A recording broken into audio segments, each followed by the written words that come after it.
Tak už je za nami 10. ročník memoriálu Jána Doboša, 4. kolo slovenského pohára v skialpinizme v Sučianskej doline na južnej strane Krivanskej Malej Fatry.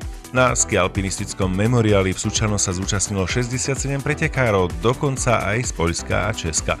Muži museli prekonávať takmer 19-kilometrovú trať s prevýšením 1800 metrov. Dorastencom bola určená 12-kilometrová trať s prevýšením 1200 metrov.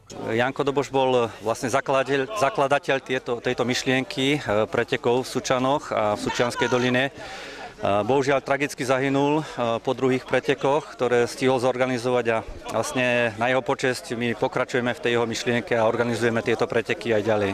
Jedným z najstarších skialpinistov na súťaži bol 62-ročný Martinčan Miroslav Kalas. Tomuto športu, ktorý je kombináciou voľného lyžovania, lazeckých schopností a navigácie, sa venuje 17 rokov. Teraz bola dobrá zima.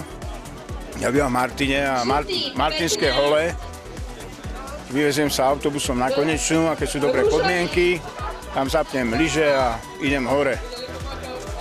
Bol som túto sezónu tam 19 krát, takže mám natrénované, hej.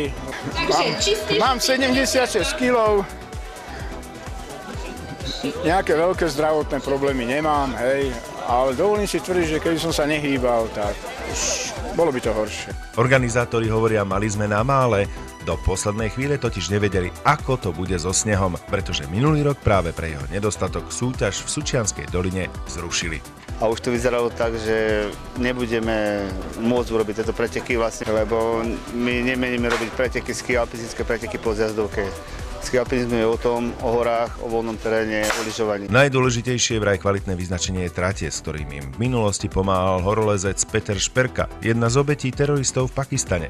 Teraz to už ostalo na nás vlastne, ale on nám dal základy všetkého, čo vlastne dneska využívame, ako tie trate majú vyzerať, aké majú byť náročné a aké majú byť bezpečné. Proste ten pretekár musí trafiť tam, kde má, lebo najväčšia hanba podľa mňa pre usporiadateľa je to, keď zablúdi pretekár. Napokon všetko dobre dopadlo a mohlo sa oceňovať a na stupni víťazov sa tak ocitol aj tento 26-ročný Bystričan, ktorý študuje ekonómiu vo Viedni.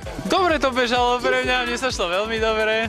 A myslím si, že aj pre ostatných, lebo tak trať fajná, počasie tiež. Trať bola perfektná, počasie vyšlo, len pozitívne to môžeme hodnotiť.